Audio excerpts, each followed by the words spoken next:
welcome spelt with two V's, to the Horror Hangout podcast, the podcast where three bearded film fans watch the best and worst spelt with two V's, horror movies of all time and talk about them. My name's Luke Condor, spelt with K and two V's, and I'm joined by my regular co-host, Mr. Ben Errington. And Mr. Andy Conduit Turner. Hello, everybody. Hey. Hello. And a special guest this week. We've got Black Phillip himself ready to... No, we haven't. Oh, that would be nice. He's got a lovely ASMR-like nice voice. whispery voice. Oh, yeah, yes. Yeah. Would you like a cup of tea? I can make one for you. Oh, Landy. Jesus. I'm Black Phillip, and I think that this film was absolutely wonderful, beautiful, and brilliant. Was he and delicious? A pirate when he turned into a man? Had a pirate vibe going on. I thought. A little bit the old pirate vibes going on. I don't know. Yeah. I don't know. The voice of Black Phillip is... Who is it? It's like a gas leak just shaped by hands. Someone shaping it that comes out. Yeah. It is delicious. It is delicious. I love it. Do you think this was because delicious used to be a term for food? And then at some point in time, people started using it for everything and anything. Oh, this wallpaper, it's delicious. Absolutely. They've been at Willy Wonka's factory where the snozzberries taste like snozzberries and the strawberries taste like strawberries. That's where delicious wallpaper darling. to life. I feel like this film was the first time someone used delicious out of that food context. And now everyone's like, yeah, God, this table, you hungry? This table's delicious. This internet service I've got is absolutely delicious. Oh, the M1. There's no cars on it. It's delicious. Oh, I'm pretty M5. Oh, M6 toll when you come out of those booths, like wacky races. Delicious. Absolutely delicious. As I'm pulling away from those, I'm like, would you like to drive deliciously? That sounds like the service station. Yeah. Would you like to drive deliciously? There's a happy ear here. Have a rest. If I do, thank you very much. Have a rest if you're feeling tired. We've got welcome break. Welcome break. A lovely Subway. You can go and buy a flapjack for £4.50. Yum. I'll have to visit your mum and not got any flowers. Don't worry. That's at the services. Welcome break. We've got you covered. Did you get these flowers from the services? No. Oh, this funeral. It's delicious. No, that's just a vol of them. Would that like? Oh, that could be a thing if you had like a Black Phillip's catering set. Would that like to mourn deliciously? It's just all the people around at the buffet afterwards at the wake. Little finger Black sandwiches. Headbutt in the buffet table again. Philip, calm down. Eating all the napkins. Do you think this Black Phillip does all eat the napkins? And do they have napkins in olden days? Who knows? It's handkerchiefs then. Yeah. Who knows? Analog napkins. Anyway, what's going on? What's the news? What is going on? Horror news. It's got to be. Will Smith. Surprisingly, Will Smith isn't the number one horror news bulletin, but is the number one news. Hollywood celeb news across. I mean, yeah. I mean, if it's a real life horror, it's the horror of awkwardness. It's the horror of something incredibly awkward unfolding in front of you and not knowing what to do. I felt secondhand awkwardness and cringe-worthiness for everybody involved. Mm-hmm.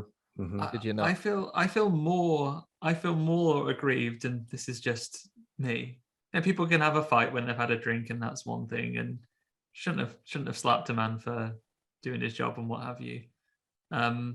People say worse things to me in a friendly way just on the street, but like yeah, you look at the culture of like the humor, and like, I don't know, it's hard to get into this whole we love a roast, but you don't love a roast. Do you stop saying you love a roast because you don't like it then when those things happen? But the thing that actually hurt me more, to finish my point, was the apology afterwards. The rest of the apology reads absolutely fine, but the last line of the apology says, I am a work in progress. And I was like, okay.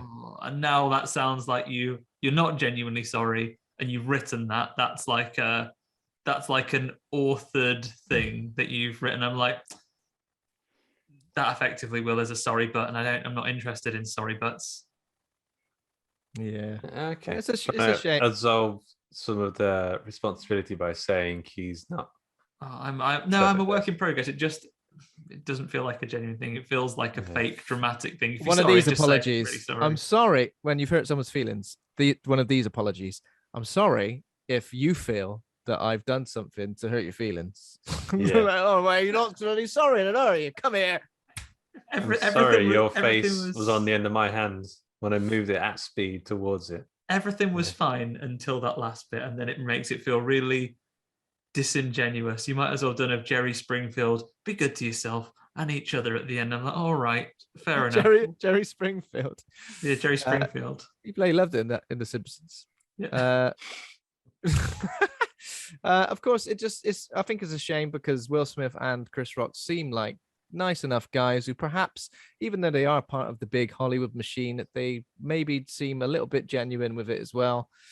So to see this all sort of unfold and then obviously giving Will Smith an award and then a standing ovation following it, fine, of course. I saw an interview with Jim Carrey where he was talking about it and he had a lot of good points. But also, it kind of takes a lot of people won awards, and sure, you may think the Oscars are just a big pompous, big back slap on the back for everybody involved. Yeah. I do think that. Back pat, sorry. But people like, let me see, the third female director to ever win Best Director won, the first deaf actor to ever win. Didn't Samuel L. Jackson win his first Oscar? What was that? Didn't Samuel L. Jackson win his first Oscar? Did he? So you don't even know. Will Smith's ruined everything. Bloody Will. No, I don't think Samuel L. Jackson won anything, did he? Or was it like a special award? Like I'm gonna look it up. But also, like the one David to horror didn't everyone's favorite Zack Snyder, didn't he win one? It's true. Really? So Army of the Dead. Army of the Dead won like the fan favorite poll or something. I don't think there's an official. It was the vote. It was the one that was voted, and it was the one that was like number of tweets. So whoever could program the most bots to say that, then they blue-eyed bots. Blue-eyed bots. Yeah, it was Andy Conduit Turner, I think. He's behind it all. He wanted it to win. Yeah, I love those robots. I can't wait to hear more about it. That's weird. Yeah. I mean, I don't know if Army of the Dead should have won that one. Pretty sure there are other films that maybe more deserving. He won an honorary Oscar that Denzel Washington gave to him. I thought I saw that. I don't know what it was. It was for as an honorary one. Then they do some honorary ones now. Samuel L. Jackson. David Lynch won an honorary Oscar, didn't he? I think so. Yeah. It's just one of those where they go, this person hasn't received an Oscar, but they're clearly an amazing, talented person. So let's just give them one. Are you nominated for anything in particular? Nah, just for being you, mate. Okay, actual horror news here, not slappy news. I had a quick look. Didn't seem to be a huge amount from what I could see. What about you? No, one story I saw was that Welcome to Derry, the It prequel series, is reportedly in development at HBO Max. Which sounds quite interesting. The series will explore the origin of Pennywise the Clown, as well as the dawn of the 27-year curse that haunts the small Maine town. Will this take part? Is it like the very origins of Pennywise, how he came to be on this planet? He's the dawn of time. He's like an eldritch. Oh yeah, that's right. Yeah, he's one of them. I mean, that's definitely a prequel. Could be interesting. I think. I would like to watch both of the It movies, not the miniseries, but the movies again, because I honestly think I've only seen the two of them once. Just seen the once each, yeah. And they're on Netflix now, aren't they? They are both on Netflix. I feel like there's probably a really good fan cut. I mean, I've talked about why I don't feel like the movies work as they are in two separate stories before. But I feel like there's a really good fan cut where it's more in line with the original.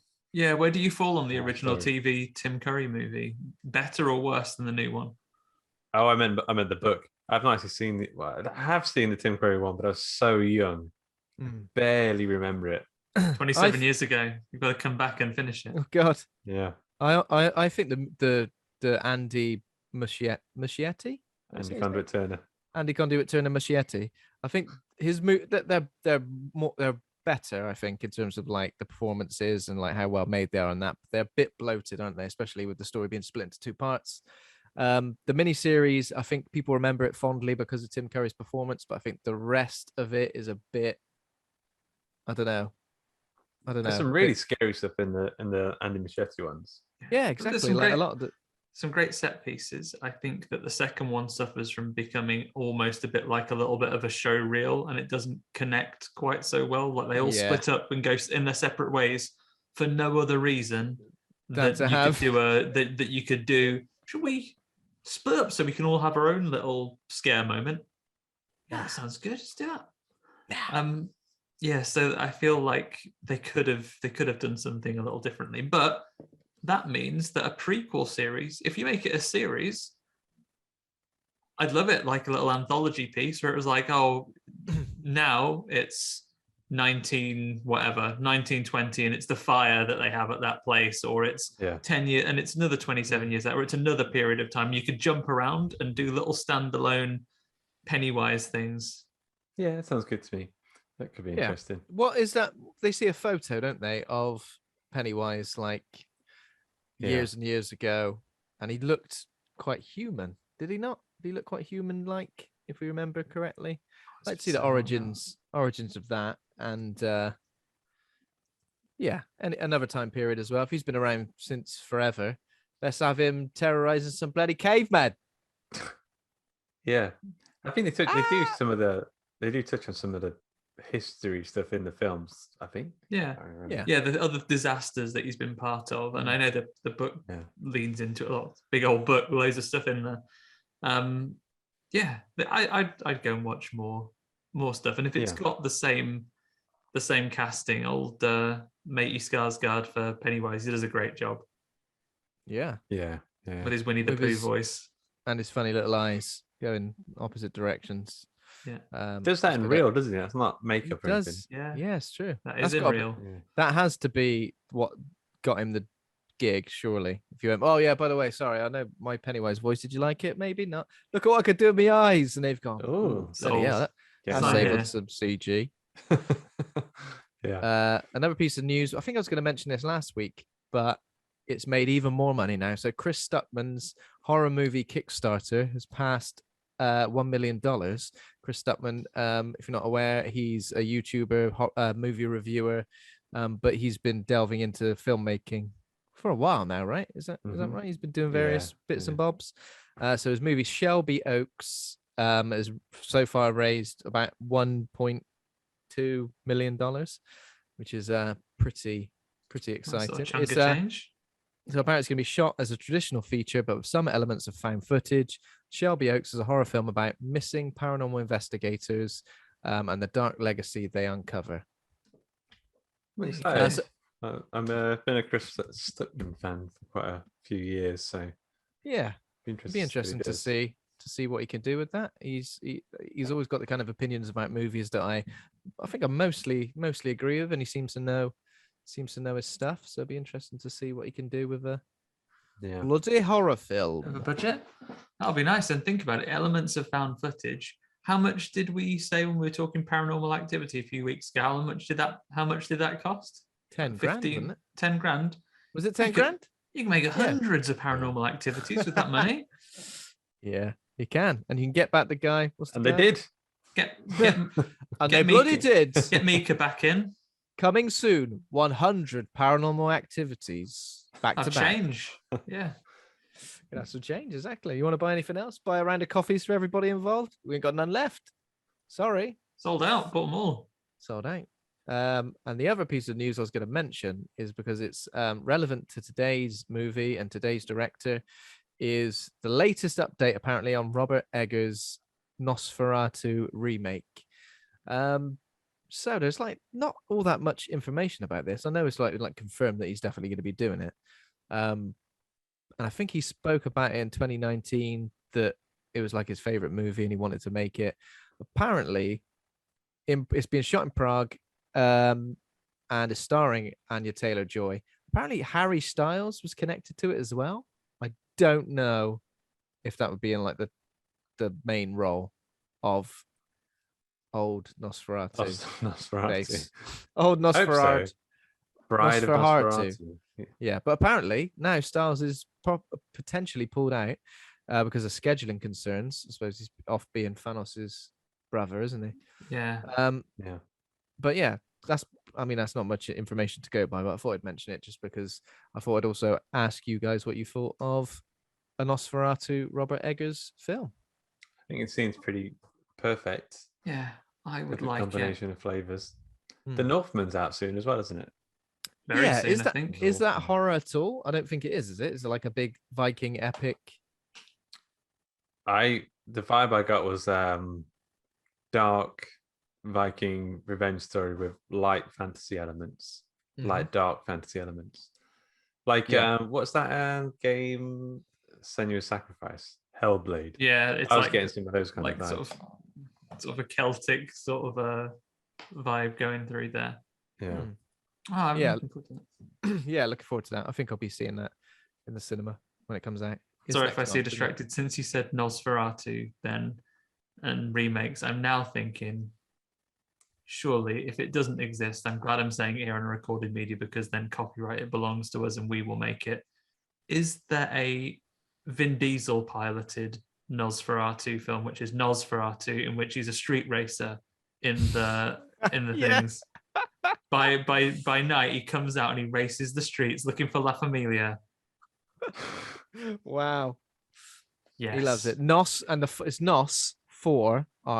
Yeah. Oh wait, that's been done already, isn't it? That's already a book. That's already a book. Yeah. Okay, maybe not. Maybe not that. Have you guys seen Shadow of the Vampire with John Malkovich, Willem Dafoe? It's about the making of Nosferatu. It came out in the year 2000. It's like a very meta film, horror film. I've not seen it for a long time, and I think the first time I saw it, I was seriously confused as to what it was. So I didn't think I really knew about Nosferatu. Yeah. I've not seen this one. There's also the thingy remake of Nosferatu.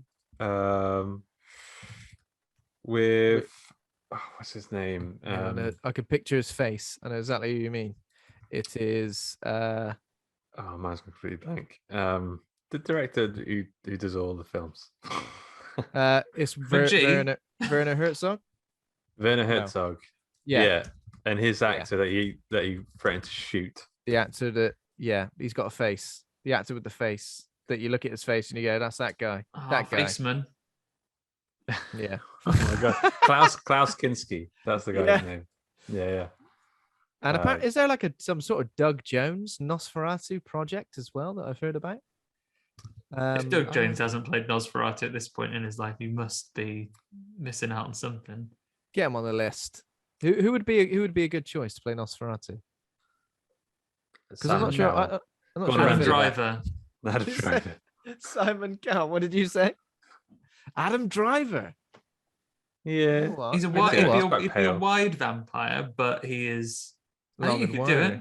Yeah, I think he could do good vampire hair. Yeah. What's Rupert? The guy from Harry Potter who plays Rupert. Rupert Grint. Yeah, he'd make a great Nosferatu. The guy from Harry Potter who plays Rupert. Who's the big tall man from the one who bends in through that door in It Follows? He could do it. Oh yeah, Big Tallman. Big Tallman. Harry Big Tallman at his play. Yeah, let's get him involved. Who else did you cast? Arnold Schwarzenegger in his final role becomes absolutely jacked. becomes Nosferatu. The Rock as Dwayne Johnson. He doesn't have to put any makeup on. He's Nosferatu. already there. Rockferatu. Nosferatu. He comes in. If you smell some blood. Yeah. I also just Googled tall actors, not really getting much. They're all very short as well. They're all incredibly short. You have to fit inside your telly. Exactly. Especially people watch things on their phone now. Actors have to be smaller than ever. Yeah, lots of bootio people. Danny DeVito's getting more work than ever. Anybody seen anything of note this week? Well. So we've been watching a ton more Supernatural, which I am. We're on like season 13 now, so we're over the hump. Home We're stretch, surely. home stretch now.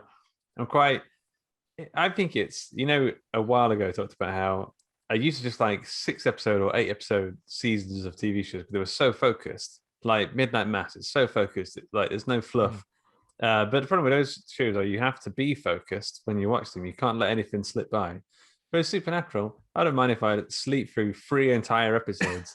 Because because there'll be like a previously thing, and also it doesn't really matter too much. Like you just kind of enjoying the characters and the situations. But we're coming up to the Supernatural Scooby-Doo crossover episode, which I'm actually really excited about. There's a Scooby-Doo crossover is that legit? episode. Yeah, it's like an animate Scooby-Natural, and it's like an animated episode of Supernatural. And oh my god, go I had in. no idea. But that's like Supernatural is full of that kind of stuff, which are the best episodes, where they get a bit meta or a bit weird with it all. It's good. I recommend it. It's, if you like horror and you like Monster of the Week stories, it's good. It does get a little bit let's take some unknown god from some random religion and he's the new bad guy for this season. And the world's going to end again for some reason. Again. You think the gods would have an interest in keeping the world going? Yeah, exactly. Yeah. But it's fuck off, it's definitely worth it. Or whoever else has turned up. Yeah, pretty much. Eddie. I mean, also if you're a fan of like Sandman or American Gods or any of that kind of stuff, I feel like this whole thing has been done a few times now. What if gods were criminals and murderers, wrong-uns? Yeah, in the human world. What if God was one of us?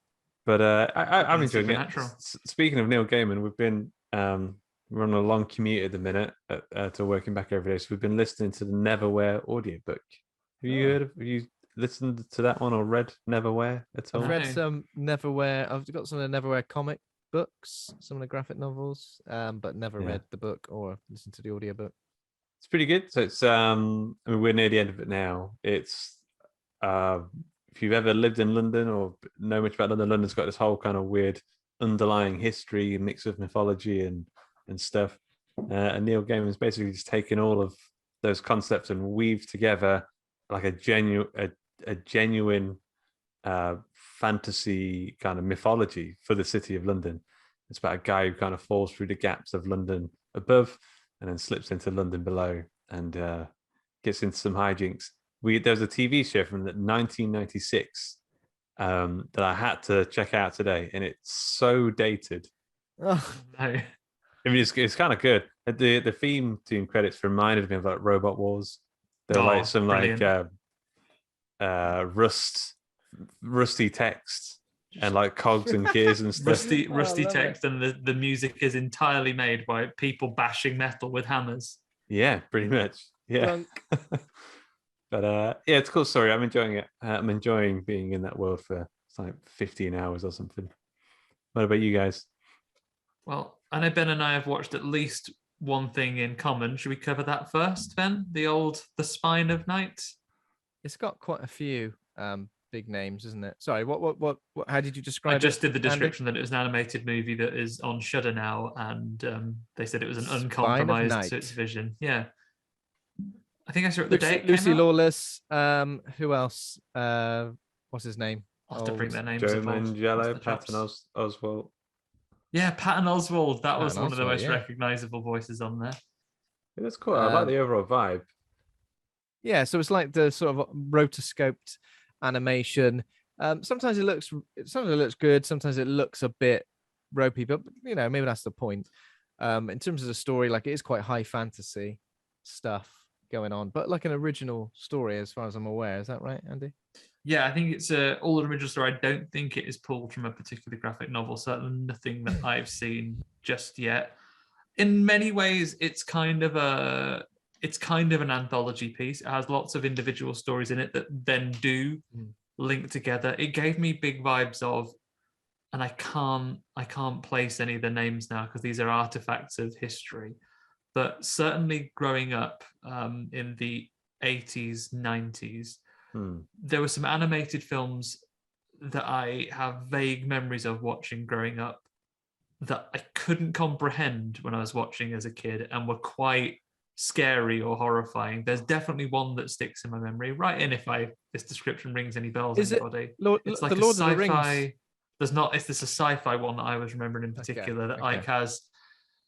It's like a boy that gets separated from his family on a planet, and he is, the others are kind of watching it through like view screens and so on, and he makes friends like a little alien sort of creature that then gets got by like these horrible tentacles and like bled dry by this monstrous thing in a cave. And then I think at the end, the little boy is actually the old man that's been on the ship the whole time. It's because of time dilation and so on. It's very strange, but I couldn't tell you anything about it. But it gave me really vivid memories of that kind of thing. Heavy metal, which I haven't seen in a long time. Oh yeah, heavy metal.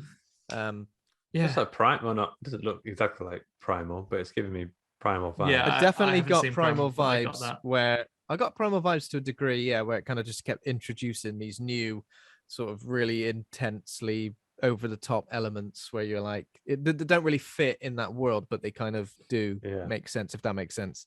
But yeah, I think the Lord of the Rings animated movie had a lot of rotoscope stuff in it, didn't it? So it kind of gave me those vibes. It definitely feels like something you're watching something from the 70s rather than something that's been like recreated to look like that. But yeah. Interestingly, I just had a quick Google, and it said the director of Span of Night is the guy who's animated TV show. Dave Cook's comic book. Which animated TV show? Say again. The Killtopia one.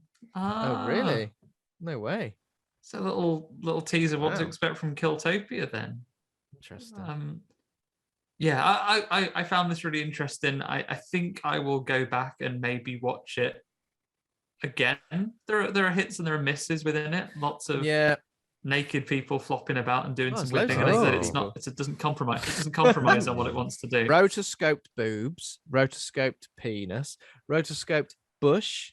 Imagine having to be the rotoscoper.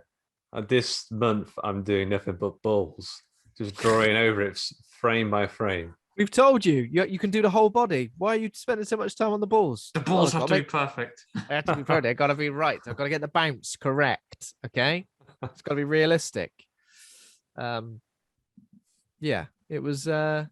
I think it lost its focus after maybe like the halfway point, and I was a bit like, okay, right. I didn't expect it to be like an anthology piece, and when it was, I was a bit okay. Yeah. I had fun watching it.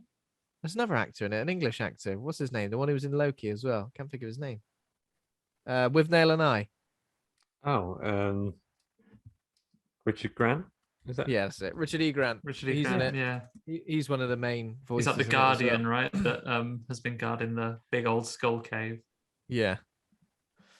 Yeah. I think you'd enjoy it, Luke. Definitely like even slight Elden Ring vibes in places as well. Yeah, I could follow that. It's like a kind of medieval fantasy mixed with just sometimes there are horrible things and people will get stabbed and and there's also like a barbarian dude who looks like Sean Connery in what for Sean Connery, what film was that? Yeah, a barbarian. I know which one you mean, with his like leather pants. Yeah, that's pretty much that. The floating head statue one. Yeah, so there was that. I've seen a couple of other things. Yeah, I'm doing a bit of a catch up on a few bits and pieces. So I did a bit of a catch up on some Netflix horrors. I watched a classic horror story the other day. What was it? What was that? Oh, very good. It's a joke. It is.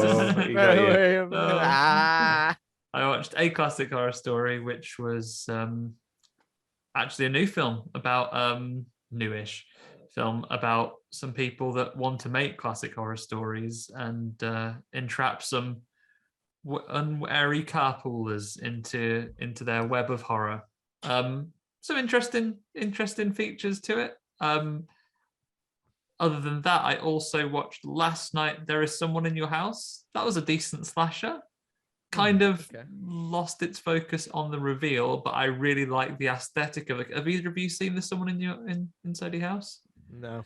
The killer does some things that they release people's secrets. So, like in the opening scene, there's a guy who's a football player, but he indulged in some horrible bullying, and after the killers killed him, they released a video of him being a horrible bully to all of the people to like shame them in death. But the aesthetic of the killer's great because. Did he apologize and say, "I'm a work in progress"? Oh no, he's dead.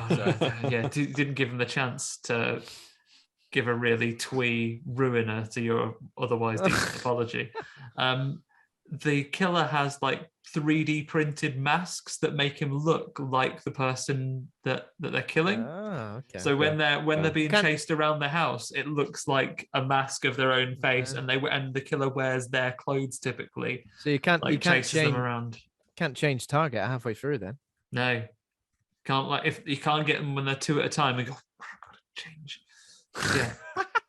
Wear 2 masks and 2 sets of clothes like awkwardly. I'm gonna get you both.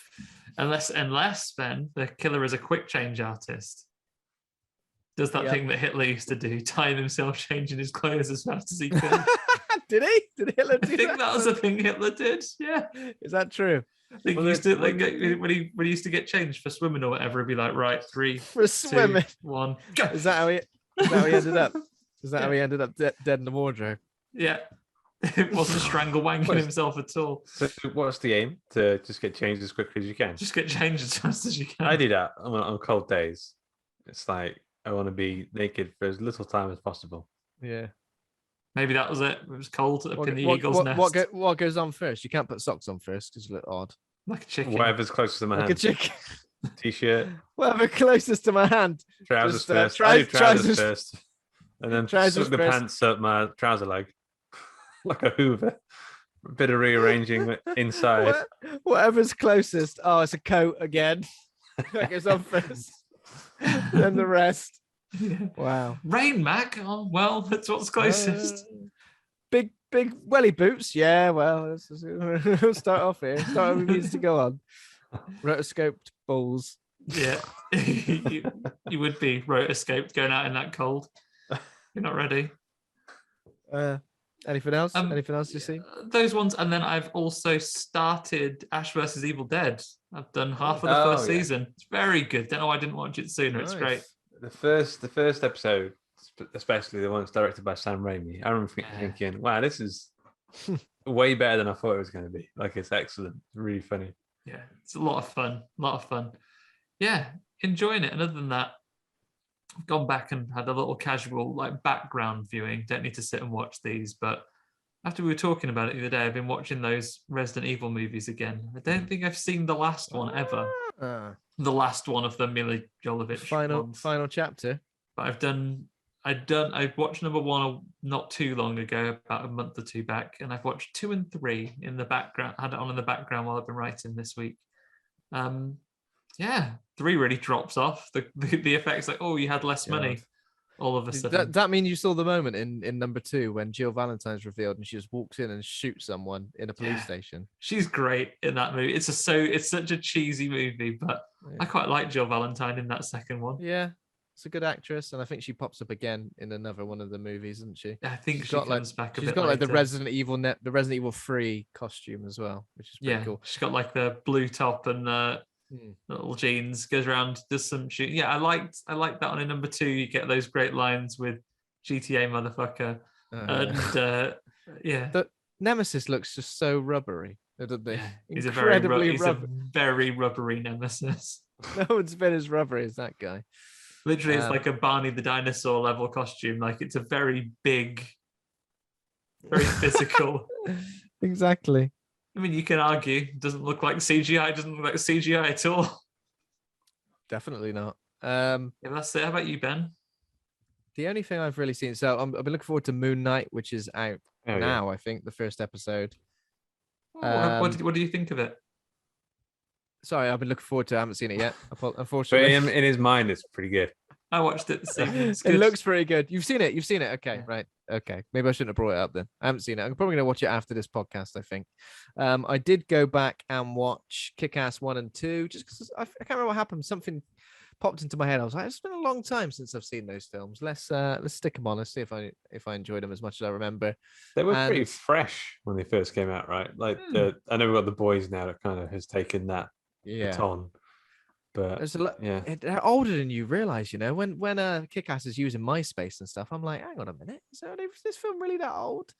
But there's something about the first one that I really just do connect with. It's like, I think a lot of people on the surface think it's like a spoof / parody, and like it really isn't that. And I think it gets some amazing bits. Sorry, just reminded me of that bit where Big Daddy, whatever his name is like burning alive, and he's still like directing his daughter or like words of encouragement. Take to kryptonite. Yeah, I mean the relationship between Big Daddy and Hit Girl is so good, and I just love the Kick-Ass stuff, and it's like brutal, and like it's over the top, but in a way that kind of is really enjoyable. The second one just soundtrack too. Yeah, really good soundtrack. I think it's John Murphy who did the score, and he did things like 28 Days Later, and I think it uses the 28 Days Later In the House in a Heartbeat theme and also music from Sunshine. So it's got like, it just feels it's directed obviously by Matthew Vaughn as well, who's gone on to do Kingsman and stuff like that. So yeah, really good. The second one is just like they've gone, right, what made the first one good? Forget all that. It's a really weird film. It kind of like tries to put like high school drama into it as well. I mean, I know the characters are young, so it kind of makes sense. Yeah. But it feels like it just misses the mark in like every way. And Jim Carrey's in it, and it feels like a waste of Didn't he his famously character. really sort of turn on the film when it came out? He sure like, did. Oh, this is too violent and I don't like this. Yeah. He doesn't like violence, we know this, especially with Will Smith. No, too much violence for him. He's fuming about that. Yeah. But yeah, the second one is unfortunately a dud, which is disappointing because I remember being really hyped for it. And I think even the trailers look really good as well. Yeah. I just think it suffers because I think its strongest character, the one that they could do the most with, is Hit Girl. And I think what they try and do is give her way more depth than perhaps, I don't know. They just give her like high school crushes and like a Mean Girls sort of scenario as well. And like brutally murder the guy's dad or something. I think they almost kill him. Does he die or does he almost die? They kill the dad. They kill the dad. The tone is all over the place, right? So you're supposed to be like, oh my God, this major character's died. I can't believe it. And then suddenly someone will make a dick joke, or someone dressed in bondage gear will like jump out of a coffin. It's just like, it's the tones. You don't know whether you're coming or going. You're like, I don't know how I'm supposed to feel. And it kind of like spends the whole film trying to give Hit Girl this arc, which is supposed to say, okay, she was raised unconventionally by Big Daddy. Let's try and give her a bit more of a human side. And then by the end of the film, they just go, actually, forget all that. She's just going to be the same as she was. Okay. She learns that things refine the way they are. Yeah. It's a funny one. Like, I remember going through and thinking about them in the books, and both of the films are kind of different to what the comics that they adapt are. I think film versus first book, it's closer, but the book is sadder and harsher on your main character, old Dave. Like, it's like, I think in the end of the first movie, spoilers for a movie that's a depressing number of years old, probably, if I looked it up. But like in the end of the movie, I think like he gets the girl and it's all fine, and him and his dad are all right. Like in the book that it adapts, there's one bit where his dad has kind of moved on from his mom, who's dead from the beginning, and he walks in on his dad sleeping with not sleeping with, having sex with the woman in their living room. He's like, oh shit, and he's like, I'll be in my room. And then at the end, he reveals that he is Kick-Ass to the girl, and she gets a new boyfriend to beat the shit out of him. That he loved her the whole time, and he wasn't gay. But then the second book, pretending to be gay. The The second Kick-Ass comic, I think, is more they back away from some of it in the film even more so. I found it's a very controversial book, scene, isn't there? like quite mean-spirited. Like they kill a dog and chop its head off and stuff like that, and they don't do that in the film. Adaptions like that, I think, are perfectly good. But there's a rape scene as well, isn't there? Yeah. Which in the film I think they kind of hint towards, but then back away from it. Kind of at a certain character's expense. But in the comic, they went through with it, didn't they? I think it was quite controversial, wasn't it? Yeah. There are elements of that second one that are a much harder read. Still a well put together book, but I think it made it the differences between the second book and the second movie, I think, gave them a lot more difficult decisions with adaptation, because there are so many things that are hard coded into that second book that you just maybe with with things like The Boys being out, they could go all the way and do that. Whether they want to or not is a different matter. But speaking of Mark Miller film adaptations, have you seen the film Wanted? It was James McAvoy. It's like a hitman who can bend bullets. Did you ever read the graphic novel it was based on? Yeah. Yes. It's about supervillains that had killed all of the superheroes in the world and had kind of changed reality or something. So the regular people didn't know about it. And the main guy was actually like an Eminem looking guy whose superpower was killing people. I remember the comic being so different and so wild. And there's a guy called Shit or something. There's a guy called something like that. There's a guy called Shit. Did you ever read Nemesis? No. I've not read Nemesis. I think they were going to make that into a movie as well. So that's basically, what if somebody as rich as Batman decided to be a supervillain instead of just beats people up all the time, right? Well, Mark Miller sold it's all Netflix, right? Netflix. It's all Millerworld is all Netflix now, right? But he still gets to produce it. Creative director or something. Yeah. So I think, and he's writing a lot of scripts. What was that one that came out last year? It didn't do too well. Jupiter's Legacy. I think Jupiter's Legacy was something that required. I've not read very much of it. I think Jupiter's Legacy requires quite a lot of runway to get into it, and I don't think they had enough. It's already been cancelled, right? So I don't think they had runway to give enough room for people to get into it. Then again, you could argue that if something takes 2 or 3 seasons before it's good, then is it something that adapts? I hope they do something with Hook, because I really like that. I don't know. He's like a Superman-ish character, but he's a normal guy, and he has like a challenge that he wants to do something nice for someone every day, and then it comes what his origins are and the people that are behind it, and it's a nice contained short series. Yeah, they could do something good with that. It's got a bit of nice heart to it. I enjoy it. Sounds interesting, definitely. Yeah. Apart from that, that's it though. The horrors of the witch. You've been back to the 1800s. The horrors of the witch. The Vitch. I think this is maybe like the 4th or 5th time I've seen this. And for a film that came out in 2015, that's quite some going, I think. It's loads, yeah. It's loads of watches. Bloody all over it. So the Witch. Now, obviously a lot of people call it the Vitch with 2 V's, but that's not really what it's called, is it? It's just stylized as that on the poster. But even if you search the Witch with 2 V's, it seems to come up as that as well. I don't know how they managed to. Yeah, they've bloody done that. It is called the Witch. It is a W though. Yeah, it's a bloody W. So the Witch, stylized. No, don't read that bit that you just said. That The Witch is a 2015 period supernatural horror film written and directed by Robert Eggers in his featured directorial debut. A family in 1630s New England is torn apart by the forces of witchcraft, black magic, and possession, and just generally not being able to look after their kids. Yeah.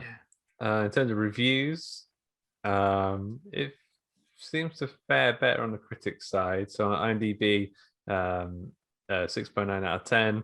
Rotten Tomatoes, the critic score is 90%. The audience score is 59%. Letterboxd, which I think might be a tad more tasteful in its reviews, maybe. I don't know, but that's at 3.9 out of 5.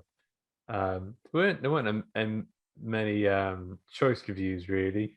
Someone put someone called Demi put wow, but with 4 V's and gave it 4.5 stars. Vow. Yeah. Vow, Vov. And then Well done, Darry Demi. O'Connor put, this film put me on such a shitty 0.5 star. They didn't even finish the sentence. They just put him on such Can't a even shitty. finish it. Such a shitty what? Cliffhanger. We'll never find out. Who knows? Maybe that but was yeah. a comment on what you thought of the ending. Yeah, I don't know. I think the end is one of the best horror movie endings Well, I've seen in a long time. That's his opinion, though. Yeah. Yeah. There's a lot Interesting takes. I can see why. I think why critics and audiences may differ, because I think transactionally, the delivery and the way this film uses language, some people are going to bounce off it. And that isn't a comment on, well, if you're refined and educated, you'll understand it, my dear. No, not at all. Like, it'll either gel with you or it won't. Yeah. I mean, at times I struggle to understand what they're saying, but you just kind of get the vibe, the gist. It's like watching a movie in a foreign language, and you don't need to know what they're saying. I think that like language. a couple of hours later, I think I was talking like like the characters. Would thou like a cup of tea? Would thou like a tea? That's how I talk. That's how I talk now. Yeah, talking to the dog like that. Would thou like to go outside to urinate upon thy field? And then it talk back. Yes.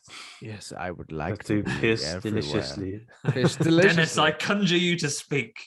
Now you tell me, what's thou like? Some biscuits? Aye, father, some biscuits, please. Digestives, please. Take off your shoes. So Ralph Ineson as well. If that's how you say his name. The most one of the best iconic, voices. literally one of the best voices ever. Kate Dickie, like she's appeared in a few other horror movies. The one who plays the mother, Catherine. She's, I mean, don't mean to be rude. She's quite terrifying in her own right. And some are proper annoying kids as well. Oh, those twins! I'd have accused them of being the witch straight away. Twins are right, little bastards. Do my head in. Their mouths are too big for their heads. Why are their mouths that big? I'd have been black, feel it black, shut up. Like a egg split in two, like just opening up and closing. Like the Pac-Man twins, running around the farm. Waka, waka, waka, waka. What are they called? Mercy, and Jonas. Oh, they're head doing, aren't they? Like, oh my god, you just be like, God, get rid of them. At one point, they just tie them up and put them tie them up to a fence. And you just went, yeah, fair enough. Yeah, fair enough. Stop singing annoying little songs about. Yeah. Also, social services should be onto this family because clearly they can't find them. Where have they gone? Where are they even bloody living? They can't look after their kids for love nor money. And turned up to the witch hut instead. How's your kids doing in here? What? Just blood? You use him as sacrifice. They'll take him away from you. What was the little boy? Caleb. Harvey Scrimshaw. What a fantastic actor. And how old is he? Like, I don't understand kids' ages. I guess 10 like something? 12, maybe 10, 12, maybe 12. Yeah, great actor, and obviously he gets quite an extensive monologue as well, which is great. He has like the acting career alternative. It's like a Solid and Liquid Snake idea. Like he is the opposite to poor Jake Lloyd. So he got to do this really well received, well acted thing and has a similar haircut to him. Poor Jake Lloyd got to be, I don't know, he got to be in Jingle All the Way, and that's a masterclass. But then he got to say, now that is pod racing, and that was his big line. Now that is bloody pod racing. I love it. People need to say that just all the time in every conversation. That's what I wanted. Star Wars tangent. That's how I wanted episode 9 to finish. Just to the end, just to finish all the adventures and go, now that in Darth Vader's ghost voice. His pod race. And they all do a big like Thundercats laugh, and then it just ends. Bloody Thundercats. Oh yeah, he's Darth Vader. I can't, for some reason, I know it sounds silly because I know it's a mask. I always find it hard to like make the connection between Anakin and Darth Vader. I've always got to stop and think and go, oh yeah, they're the same person. Yeah. Oh, yeah. Especially when he takes his hat off and he is an egg that's been enchanted with life just inside that helmet. He's an egg. He's got like a horrible scabby head. And Yeah. Who's been picking at it? He just needs some Spill pseudocrem some on that. porridge on your head. What is it? Well, to be fair though, if you think about it, if I wear my hat for just a few hours, my hair is sore when I take it off. Imagine if he's been wearing that hat. He's been wearing that hat for like what, I say, 40 oh yeah, years. like I say, oh yeah, like I know, but I do remember that feeling. You take it off and it's like it hurts, doesn't it? Hurts the roots, yeah. It's real sore. Don't have that Awesome. problem anymore.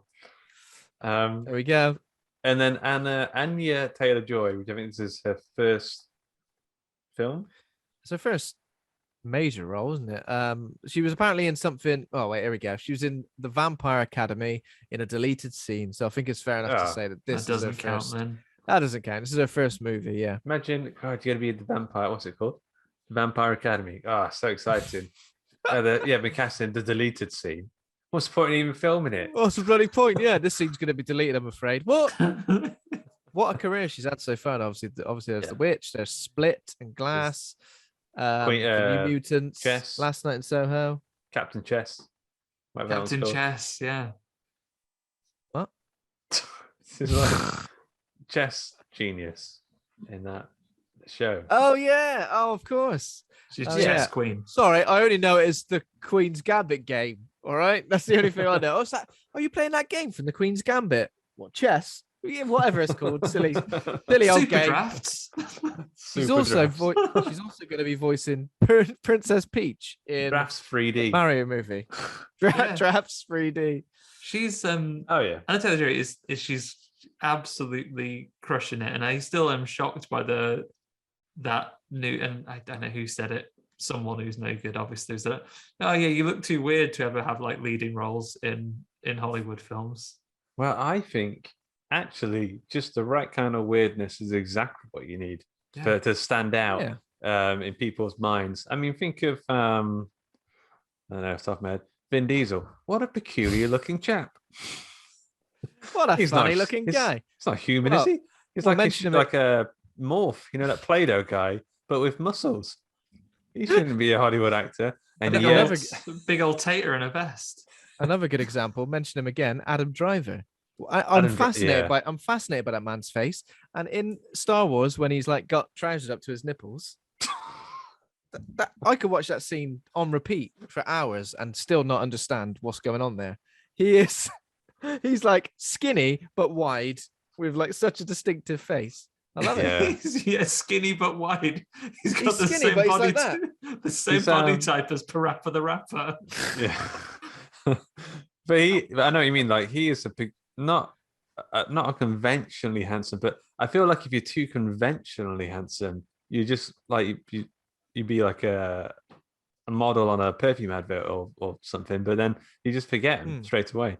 You have a good job on TV, sure, but not as a. You've got to have a face. You've got to have something off. An exciting face. Exciting face, yeah. Another example, Javier Bardem. He's got a very exciting face. Yeah. Every time I see any expression he makes, I'm like, oh, I've never seen that before. If you've got an exciting enough face, then you can do I love it. emotions that people can't fathom. Exactly, yeah. Antonio Banderas, he started off a little bit too handsome, but he uglied himself up a bit through the years. Oh yeah. For the career. A couple of runs at the ugly tree. He watched back Interview with the Vampire. He was I'm like, too handsome. I fucked this.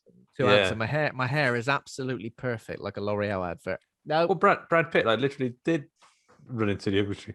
Like when he started to act in certain performances, and he gave himself Buzz-eyed contact lenses and stuff, and he duffed up his teeth and stuff to get into these other roles and stuff. Oh bloody hell! He sacrificed so much. That guy. Same as Ryan Gosling. He famously quit the television show Young Hercules because his words, not mine, because he cared about it too much.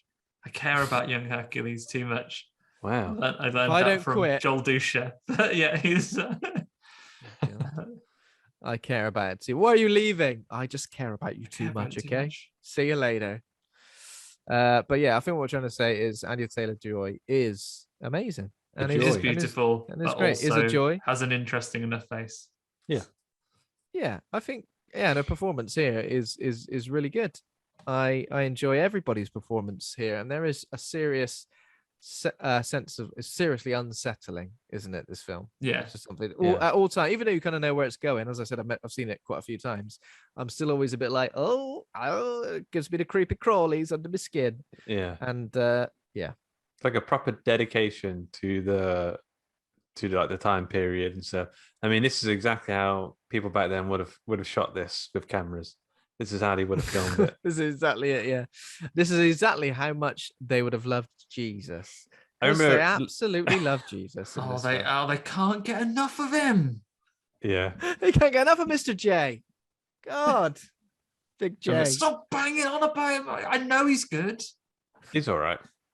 He's probably a villain in some season of Supernatural, I'm sure. Yeah, he's back. And he said enough.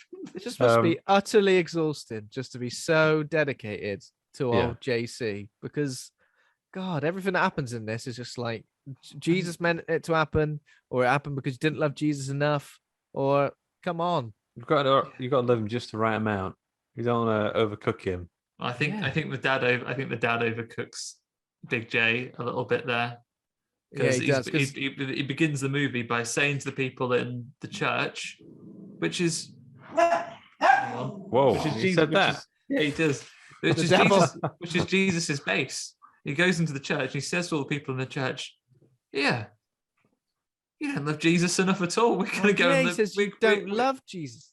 We're going to go and live in this really barren land and do our farming out there. Thank you very much." Well, they tell him you've got to stop shouting your gospel. It's just because his voice.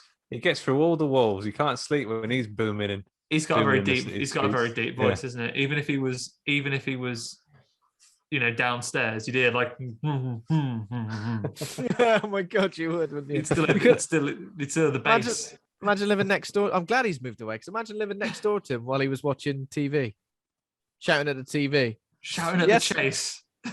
Shouting at a chase in 1630. Go I! He absolutely hate. What's the chase person's name? Mark Lebet. One of their nicknames, and no one called like the Beast, the Cinnamon Dark Destroyer. Cinnamon. Yeah, Cinnamon. The Beast. Oh, the Cinnamon. Oh, he's always getting them. Who's your favorite? Who's your favorite? You gotta have a favorite. Oh, I don't think I've ever seen it. I like Paul Sinner. He's good. Paul Finner. Yeah. Which one's that? He's the Cinnamon. He was also on Taskmaster. Cinnamon. Okay, I know you mean. Yeah. I think I like the Dark Destroyer the most. And the reason I like the Dark Destroyer the most Dark Destroyer. WWE, or is this Wait, that is his name in it, right? He's a Star Wars villain. That's what they call him in it, right? They do call him that. So you've got the Dark Destroyer. You've got Justice League Darkness. You've got the Vixen. Thanos. Yeah. You've got the Governess. You've got the Beast. And then there's a new one called the Menace, and he's called the Menace because his name is last name is Kill-a-Lot. Yeah, Sir Kill-a-Lot, Sergeant Bash, Matilda, Shunt. Now there's a show. If I could see not Eggheads, the Chase versus Robot Wars. Obviously, you don't want to be versus Eggheads because one of them is a murderer. Oh yeah, it's true. Fuck you right up. I like the Dark Destroyer the most. I don't know why. No disrespect to the Dark Destroyer. I always feel like he's the most beatable. Something about him. That's who he's running up against. He shows a bit of he shows a bit of a human side, and he has a mare sometimes. The rest of them try and keep up this facade. No, Dark Destroyer. That's what I want to be. That's what I want to be, the chase man for me. Getting rattled. Anyway, we digress. Yeah, no, we don't. It's on topic because the dad. He'd have been a nightmare watching the chase. It's lucky he lived in the 1600s when there wasn't the chase yet. Yeah. Also, all the questions. Although if he went on, all the questions would be about Jesus because that was the biggest book of the time. There was no Coronation Street for the questions to be about. I don't reckon you could talk to him about anything without him bringing Jesus into it. You couldn't go, what's for dinner? Without him going, well, ask Jesus. He knows. It's our daily bread, which Jesus gives us. Make sure you say thanks for it, all right? Say your Lord's Prayer. Oh, I already said it once. Say it again. I didn't quite hear it. Say it again. So he moves them out to this other farm where they're going to set up for their own. Is there something there? Did they build it all from scratch? Or was there something there already? It just went to a big clearing, right? And they were like, I thought so, here. yeah. Well, it looks pretty good. I mean... And they just built it themselves. That's kind of insane. Really get the little twins to do it. Go on.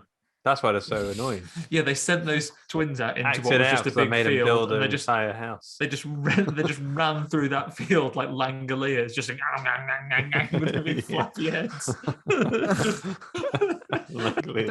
I don't know which one of you are more annoyed by, because I know they're twins, but I don't know. I suppose they've got the same head. They've got the exact same head. Genetically inseparable, both absolute cunts, the pair of them. Yeah. And the mouth open and close at the same time. Black Billy, Black Black Billy, Black. And they laugh at their dad when he hurts himself, don't they? Yeah. Yeah.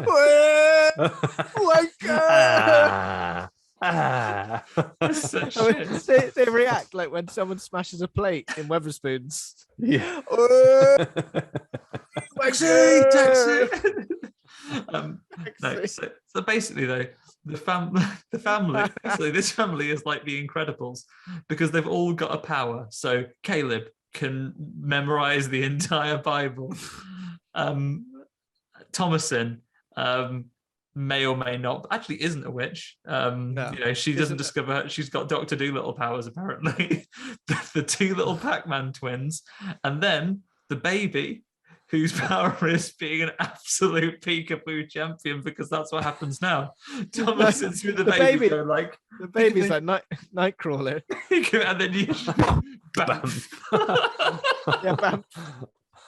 So the baby bumps into the forest. The baby just bumps into the forest between peekaboos.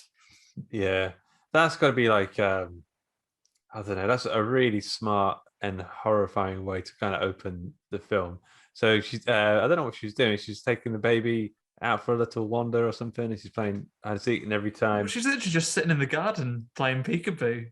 Yeah. And then I think we pretty quickly just cut to the witch carrying the baby through the woods and into their little mud hut they've got. Yeah, this scene is actually disturbing. I found really disturbing, more so this time watching it.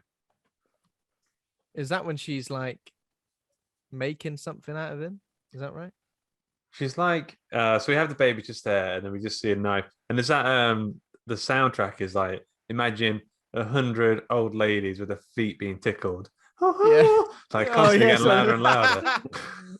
And then it shows a knife over the baby, and then it cuts to her just like she has like a pestle and mortar or something, and it's just like attacking it, and it's just full of blood. So I think she's just bled the baby, and then she starts covering.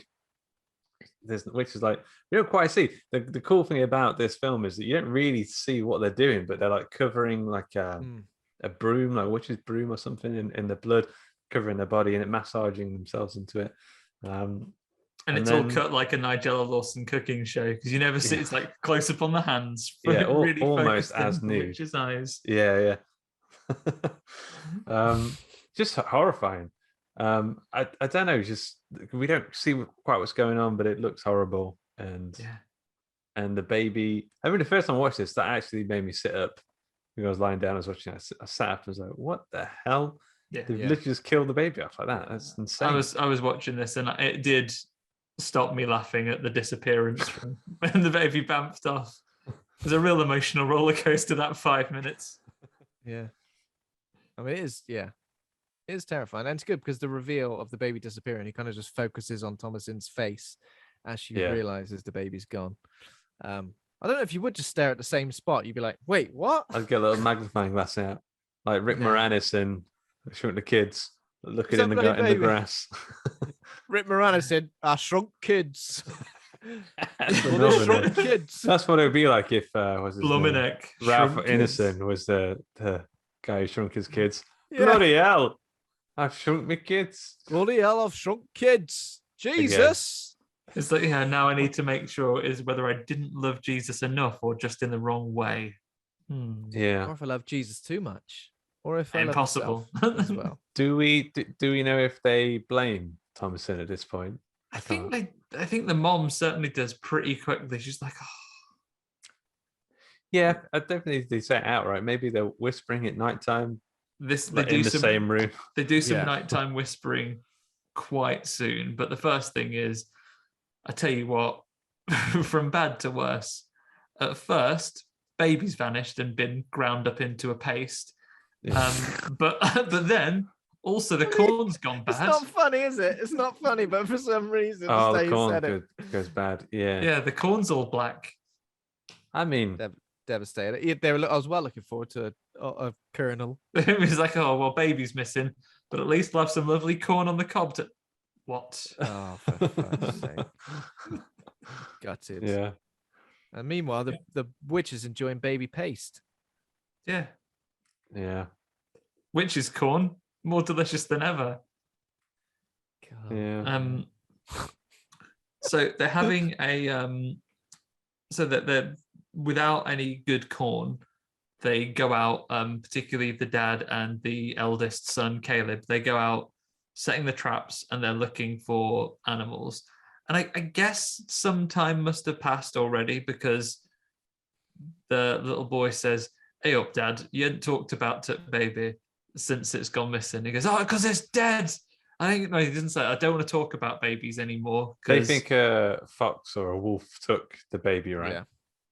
Yeah. And I think that's what they're trying to catch, maybe. Yeah, and also food because they got no good corn. Yeah. So they're talking. So the son talks about like, why don't you mention the baby? Why don't you talk about him anymore? Oh, it's with Jesus now, and that is absolutely boss. So that's all right. We just don't talk about the baby anymore. Yeah. And then the son sort of says, like, well, if I get pasted, will you not talk about me anymore? I get filled in. Will you not talk about me anymore? What if I get pestle mortared? A bunch of witches fill me in. Yeah, a bunch of witches slurp me dry like Capri Sun and then send me back all sweaty and full of like taters or whatever in my tongue. What are you going to do? What is that stick? Was it like a witch's broom she was rubbing up with all the I think so. I don't think we ever find out.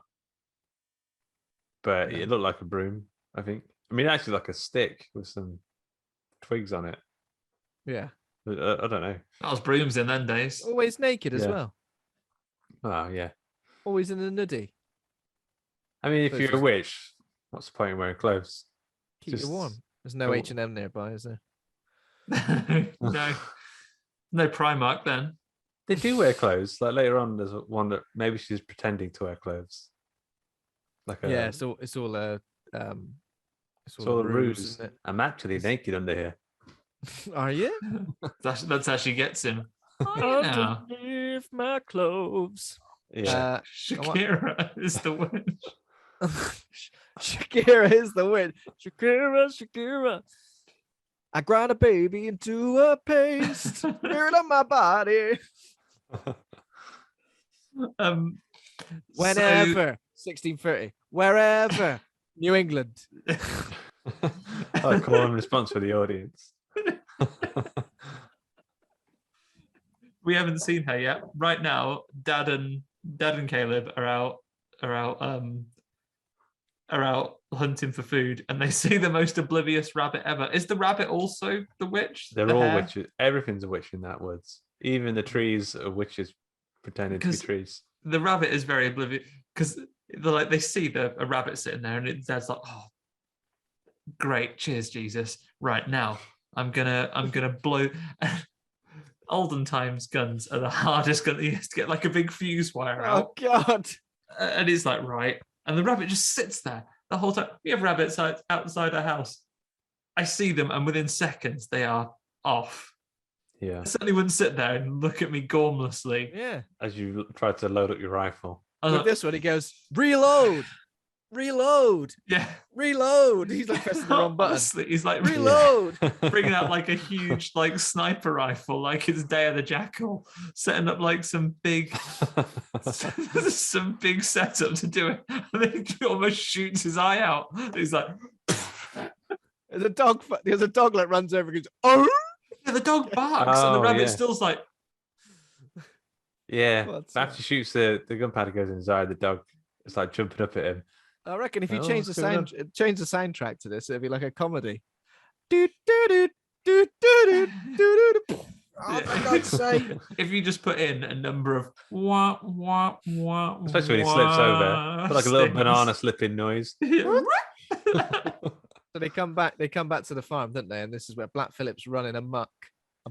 He's star of the film. Yeah, the twins just chasing him around, shouting his name at him. Black Phillip. It's really, really annoying him. He's like, I'm fuming. I'm absolutely fuming. I know trivia about this movie. Apparently, that goat in real life was an absolute piece of shit. Apparently, he was butting people. He was beating the shit out of everyone. I love it. Evil. He was evil. Yeah. Something about there's a couple of shots of Black Phillip where you see like deep into his eyes, deep into his soul, and I'm like, that's evil. That's evil. To get back, and as he's trying to get Black Phillip into his fenced off bit, that's when he slips into his pajamas. Into his pajamas at bedtime. Oh yeah, he slips. He gets down into his Teenage Mutant Ninja Turtle pajamas, and then he slips into a big pile of manure. I don't know if it is manure, but in my head it is. And then the kids the twins absolutely mock the shit out of him. You absolute Jesus loving twat. Oh, I've never seen like that. Is like one of the least appropriate like falls ever. The only one I've seen of those that has been as harsh in real life. Apologies if I told you this one before. When we lived in Poland, we were around. It was an icy day. We were on a site on a visit somewhere, and it was a really cold winter, and someone slipped over on the ice, and he had a daughter with him at this place, and she was like, we were trying not to laugh, one because of where we were, which was Auschwitz, on a tour of it, like one of the saddest places of all. And this man fell over on the ice, but like, so we were like, oh God, one, you might have fallen over and hurt himself, and two, this is not the place to be laughing. But his daughter was having none of it. She stood over him and was like, have some respect. We're in Auschwitz. Shut up. But yeah, she was in the same camp as the twins, shouting. Twins, absolutely. Who do they think they are, these twins? Do you reckon are they witches? Everyone else is a witch. Are they witches already? Well, we don't know what happens to them, do we? They just disappear at the end. I reckon the witch pastes them. But for now, is this where they sort of come along and go, yeah, we're the witch, what are we gonna, and then like talking about that they are the witch and are gonna get them. So Thomasin takes she takes her dad's woolens down to the stream to wash them off. I've done that before. Taking daddy's woolens to the stream. I'm taking daddy's woolens to the stream because washing machine's on blink. So actually, it is on the blink. I do need to take some woolens to the stream. Where are you going? And that is when, it's Thomasin is there with Caleb, isn't she? And it's Mercy who starts crawling out in the weeds and starts saying, I'm the witch. You silly bitch. She goes, you absolute dickhead. I tell you who the witch is, me, and I'm going to eat you. Yeah.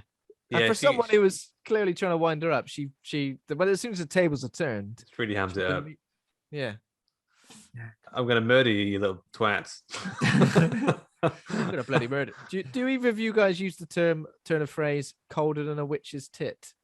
I know what that is. Yeah, I hear it. I don't use it. I mean, don't say it very often. No, I don't think I use it, but I feel like I want to use it more. Well, it's deserving. I like it. It's like weaker than Nat's piss. It's like a tea that's not been brewed for long enough. A tea that's had a tea bag just shown to it. There's plenty of Nat's on. Who put 50p in the dickhead? I like that when someone's just harping on. Oh, who put 50p in the dickhead? I love those takedowns, which are just so cutting. Yeah, they make people just humiliate people. Oh, fuck off, man. Yeah. So Thompson goes a bit too far, and then like genuinely scares her little sister. I don't know if she goes far enough. Okay, yeah. She should pin her down, close her little flappy head up, sew it up. I'm bloody witch. Yeah. Yeah, I'm bloody witch. I'm bloody witch. Yeah, and the mum at this point is just pretty much devastated from the baby going missing, as you would be. She's crying, she's praying all the time. I think that's when Caleb is like, "Why is mum praying all the time? Because the baby's gone to hell? Because he was unbaptized, you know." Oh, so that's automatically a hell. Sorry. Yeah, this innocent little babe has done nothing wrong in its life. Unbaptized, straight to hell with you, where you'll be made into a paste. Why didn't they baptize him?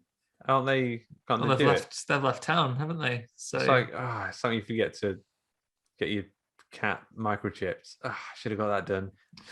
But I've got to wait till they go into town now to get into, because they still go to town, because I think they might have already done this, but it's when they were doing some whispering at night, where they've said, "Oh yeah, we're gonna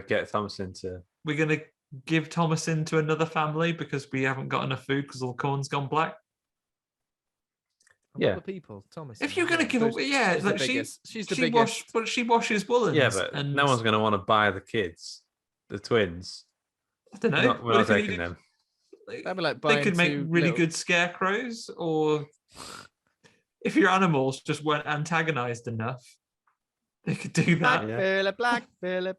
There's obviously a key plot point here as well, is where the dad says, I've sold mum's silver cup in exchange for what?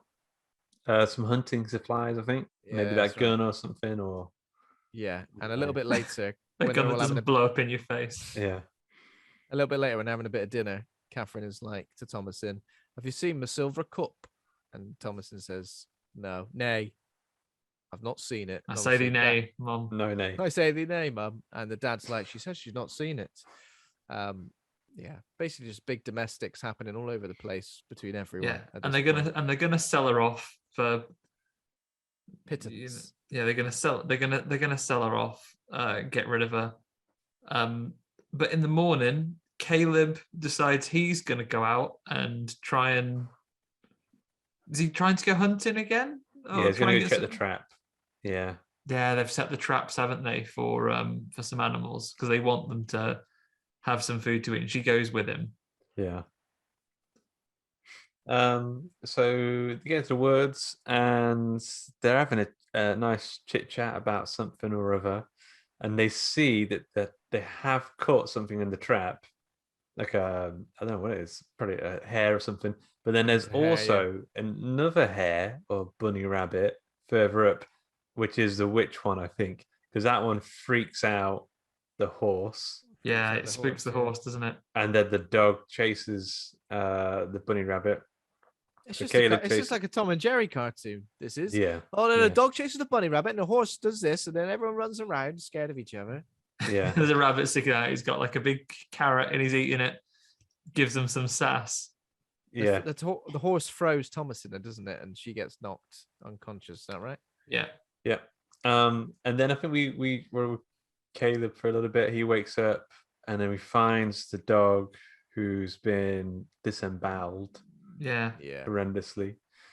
And we even hear it cry out like moments before, which is, again, I mean, this film, help. Like, it's quite what's the word?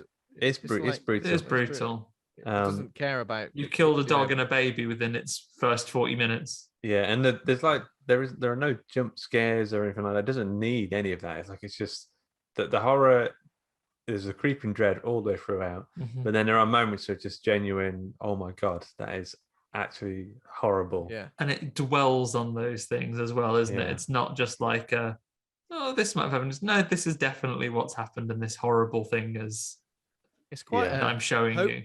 It's quite a hopeless film, isn't it? I mean, I enjoy it, but there's something about it where it is like truly hopeless. You never think that any characters in this film are going to come out of it in any sort of positive light. Well, I don't know. And Thompson seems pretty chuffed at the end. Oh yeah, I mean that's different, isn't it? But She's going to go see the world.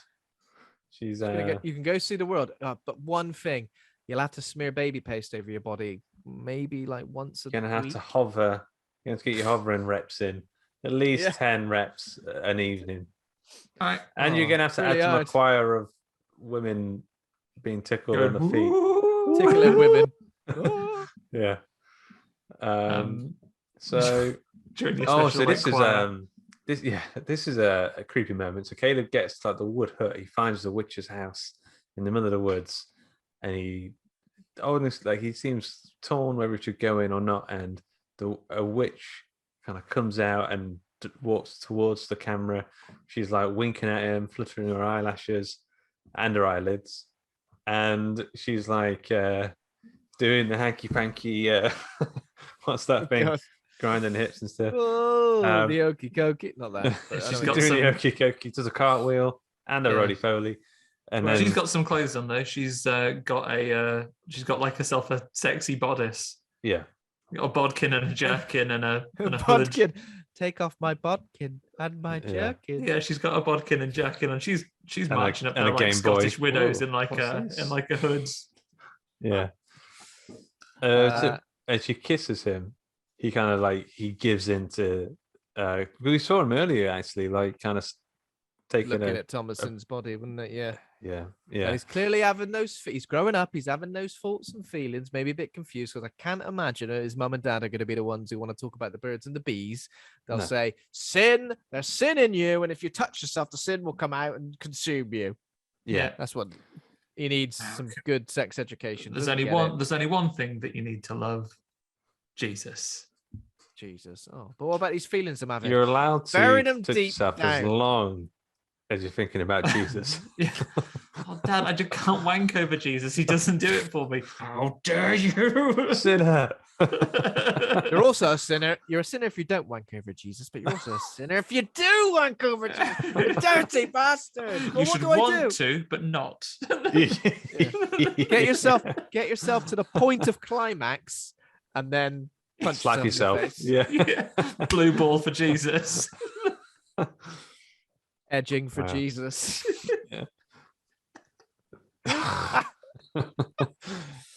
So he kisses this witch, and then she reaches, she grabs his head with her hand, and her hand is all wrinkly. Her hand's all old. She didn't paste herself enough. She didn't paste that part of her body. She's got an old hand, old hand. I think it's a glamour spell. I think she's maybe old. Do you think she's the old lady who's sucking on that goat's teats at the end? Yeah. I think it's the same one. Gotta be the same. Gotta one. be in it, yeah. I mean, it could be that there's just one witch because it's not called The Witch is the Roald Dahl sequel years later. True. Maybe she just got multiple man powers. Yeah, that's definitely it. So then they're worried sick back at home, and they shout out for them, and Thomason comes back, but then I think the mum just shouts there. Yeah, she goes, "Oh, for fuck's sake, you're a wrong and you are. I don't like you anyway. Even you're the only one that really does much useful around here." Yeah. Basically, she's just fuming because yet another kid's gone missing, and instead of blaming Thomason, maybe go, "It's the area. It's the area's fault. We've moved into a bad area. Just blame the area. Blame the others." Yeah, moved into a bad area. Yeah. Corn's gone black. Kids keep disappearing. And this is also again where she goes, "And you stole me bloody silver cup. Stop going on about that silver cup. It's fucking shit." And that's when but you put your favorite William... mug. I've got a favorite mug. I don't want anyone to. I like all my drinks sell out of this that one. for hunting. Yeah. What about Andy's giant cup that he uses for? I've got a bottle today. I noticed someone sold your cup for hunting equipment. Karen The swapped witch. your Sorry, swapped your glass, swapped a giant glass for hunting materials. She's got a quality 12 gauge shotgun. Yeah, she did. Tell her to wear some goggles. My tankard from the German market. And she's like, I'll sell this for hunting supplies. Yeah, so she chastises her for that, for taking Caleb. Oh, Caleb's fucked off now as well. And that's when William says, "'Twas me who salt took cup. 'Twas me." And they go, it's one of those things where as soon as someone admits they did it, she's like, "Oh, I'm not going to tell you off because, you know." Well, you've admitted it, so actually that's all right. That's right. And she didn't admit it, but she didn't take it. Well, and she didn't grass you up, actually, so yeah, that's dishonest. She's a witch. Jesus doesn't like that at all. Yeah. And then that night there's a storm, and that's when Thomasin comes out and finds Caleb outside the house, completely nude, naked from head to toe. Clothes into a paste. They turn everything into a paste, those witches. He's been gunged, doesn't he? He's got like a bit of a film over him. Is he? Vaseline. Yeah. Gravy film, like when you leave gravy out for a while. It's got skin on it. It looks like Ace Ventura after he's been birthed out of that rhino. He's been birthed out of something. So yeah, they get him inside. That scene nearly killed me when I was a kid. Like I could have been dead watching that. Like I remember laughing so hard, I was genuinely like scared. I thought you meant this scene of The Witch for a second. I did. I was like, did you count yourself as a kid in 2015? How would you mean Ace Ventura 2? Yeah. Andy, how would you describe Caleb in this instance? Oh, he's right, Paulie. He's right, Paulie. He's come back from being slurped out by the witch, and he is poorly as you like. Yeah. Why do you reckon she sent him back like that and not? It's like maybe like a message or something. Yeah. Because earlier you was talking about apples, and then they put an apple inside his mouth. Oh yeah, he's been eating the crab apples, hasn't he? In the woods, he's got the put crab apples or acorns in him or something like that. Yeah, well, funny. He ate the seeds, and then it grows into a. He's got an apple tree inside. And he's eaten the core of the apple. You idiot! You never do that. Throw that shit away. Karen's always telling me, you never cut your apples close enough to the core. You're wasting a lot of apples. Too risky. I'm an idiot, mate. I ain't eating no apple seeds. Don't. Yeah, an apple tree will grow in your belly and come out your mouth. And bum. We don't see that bit in this film. Yeah. Karen, if you want me to have a fretful night of sleep and then wake up and quote a massive bit of the Bible and then just die, then you carry on the way you're going. A pleasurable shiver at the end. I think he speaks to God or something. That's when he passes it through the bum. Oh, I feel better now.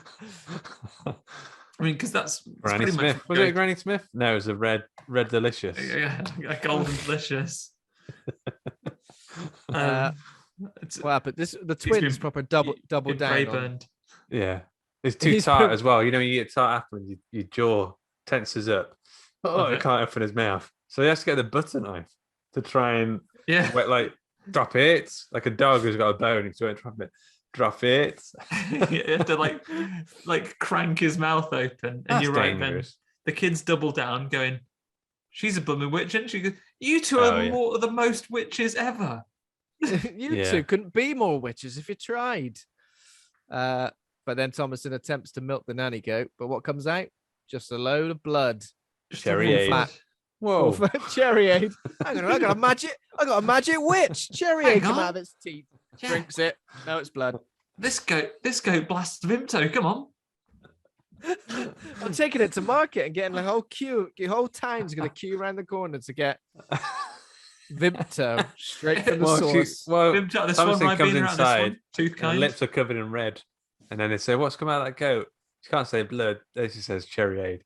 Cherryade lip stain. Just Cherryade, yeah. Okay. Let's have a go at it. Let's have a go at it. Nah, it's all gone. It's empty. He's empty. So the twins go, "You're a witch, aren't you?" Waka waka waka waka waka, and they run around singing their songs and winding everyone up again. And then they, at some point, they make a woo woo woo noise, and then they just stand up on the floor. That's what happens when they get caught by the witch later on. God, that It's was good good. noise, that. Yeah. That was good. Yeah, that's what you're made for. But they like just pass out on the floor and they don't get. Oh, they might be pretending.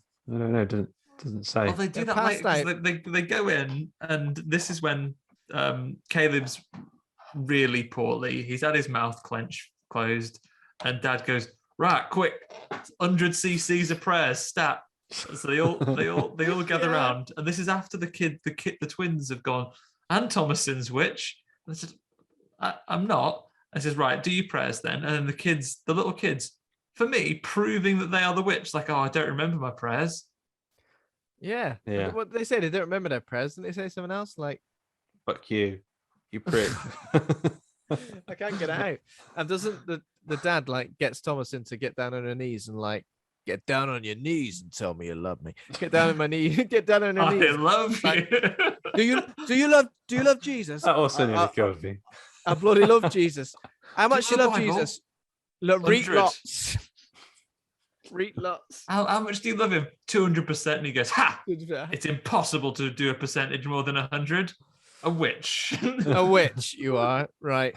If she sinks, she's a witch. And if she floats, well, she's probably a witch as well. So So yeah, he makes new prayers, and you're right. The twins, having accused her of being a witch and then not remembering their prayers, just get out of it by collapsing. Oh, it does seem like it does seem like they're faking it, doesn't it? In this moment, I was like, I couldn't tell if it was the kid actors or whether it was like the kids acting so well that they were portraying themselves as kids who were faking it.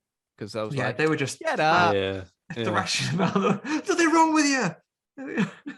We're read poorly. We're read poorly. Yeah, especially it's like kids, isn't it? Like when one of them's sick and they're getting the attention. Oh, I'm also sick. Oh, the same amount of sick. We're twins. We've got a telepathic link.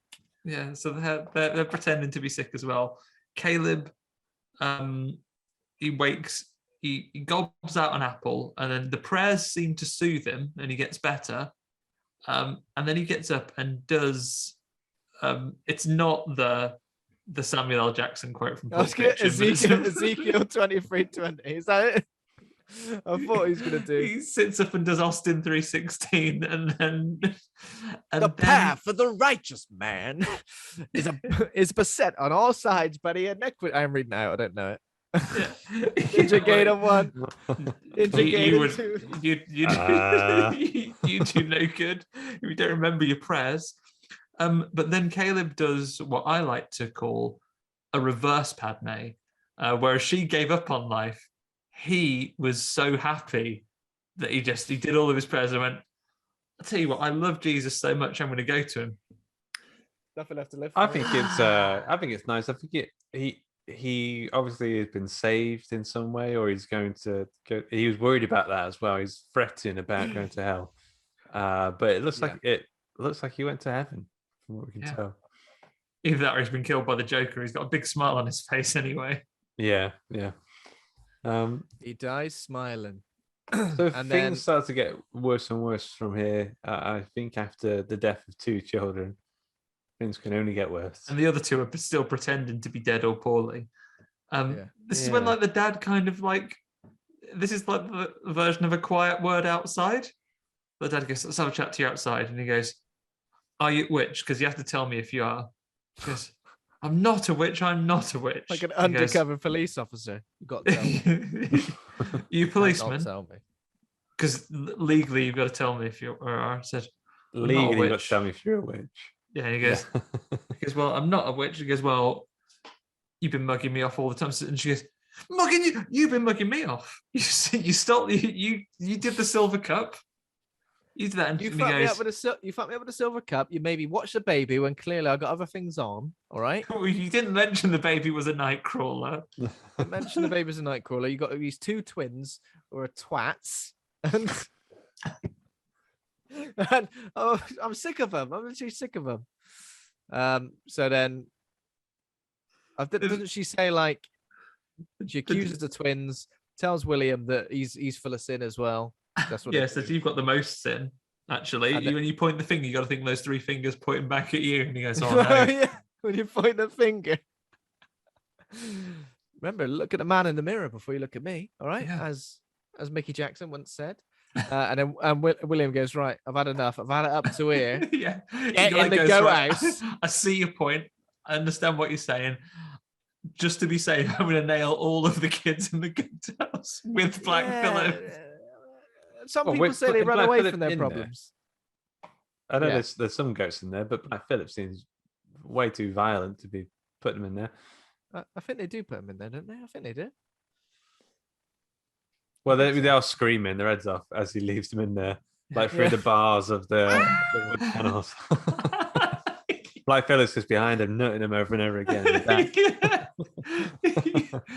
In his language, he's like going, twins, twins, twins, singing their name at them, nutting them. Twins. And this is where Thomason basically just goes, okay, twins, you've been twats this whole film, but tell me the truth. Have you really been speaking with Black Phillip? Yeah. And they basically say we have. Here we have. He's really good at English, and he's been telling us loads of shite. He's been filling our minds with dreams, hopes, and dreams. He's been making us forget our prayers. I guess the long game is to just get to Thomason, right? Is that what we're supposed to think? I think so. It's weird because it feels like the family's reaction to kind of excise her from the family kind of pushes her towards witchdom. But at the same time, maybe that's exactly what Black Phillip wanted this entire time. Yeah, he does seem like he's got a bit of a plan. Either that or he's just an agent of chaos. At one point, you see him with some blueprints looking over them. And they've like got that music, the science. Yeah. So I think a few things happen at this point, right? So one thing is Caleb is like confessing, like he's like his sin is pride or something. Like he could have just gone back to the plantation. William. Yeah. Caleb's already dead after vomiting up an apple. But he comes back though. He comes back as a ghost. Yeah. Oh yeah, of course. Comes back as a force ghost. Says I'm with Jesus now. It's absolutely boss here. But his voice is all messed up as well because of that apple still in there. And he's like talking to her. I don't know what he's talking about. I'm based on Ben's impression, he's like a Taz.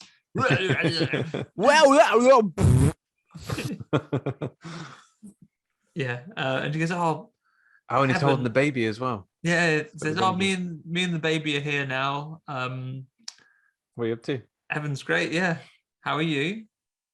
How are you? It's been a couple of days. Fancy a suck? And the baby.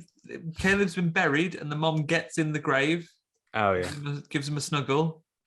Yeah, very comfy. So this is all after, obviously, the moment where when everybody's in the goat house is when they wake in the morning or the night to see the witch drinking the cherryade from the nanny goat, right? It all happens at once. So as she's breastfeeding the baby, but that's actually a bird pecking her heart out. Yeah, which I found absolute. I thought it was just pecking a nip off. Yeah, pecking the nippy off. Yeah. I found that absolutely disturbing as well. Pulling on the witch's tit. Yeah, probably saying it was cold. Yeah, this is freezing. But so she's like laughing hysterically as well as this like crow is like pecking at her boob. I mean, as a crow ever pecked at your boob, Luke, maybe it's real funny. It's ticklish. It is ticklish. True. And at the same time, the twins notice the naked witch drinking from the goat, wobbling away at the goat. And as they walk towards it, she like turns her head around and there's like an ooga booga. Yeah, yum, yum, yum, yum, yum. Yeah. And I'm a bloody witch. We never see the twins again. You have no idea what happens to the twins. Good. Sick of them. Yeah, that's when they get there. They're gone. They disappear. When I lock my car at the end. Yeah. Wow. So they've gone. It's a real. It came up before we started recording. This is a real lock room mystery. You need Jonathan Creek on this, and he wouldn't be born for hundreds of years yet. So the room is locked. How did the witch get in? Yeah. Well, there's a hole in the roof, isn't there? I think we hear her land on the Floated in. roof as well. Bamfed in. Yeah, she's absorbed the baby's powers. Yeah. Makes sense. William gets out of bed all groggy. He leaves his wife in bed for a lie-in. He slept like pure shite. Yeah. I've slept like absolute shite. And then he goes outside and he sees all the goats, like they're like covered in blood and they're all dead. It's like that fence meme is from all- when he walks in. It's like that meme from Community when what's his name walks in and everything's on fire. Yeah, I know. He goes in, everything's on fire with his pizzas. Yeah. Did we see the twins dead at this point, just outside? Are they out and about, or did I imagine that? It's been a few days since I've seen it. I don't think so. him at all. I googled it to try and find out what happens to him, see if I've missed something, but apparently it's just not in gone. there. There was a really funny YouTube video that said it was a deleted scene, and it like I probably thought it was, and after the bit where the witch turns around, it's like cuts to some very different horror movie with like a young twin character like stabbing the other twin with a knife, and he goes in slow motion. It's so stupid. I'll try and find it.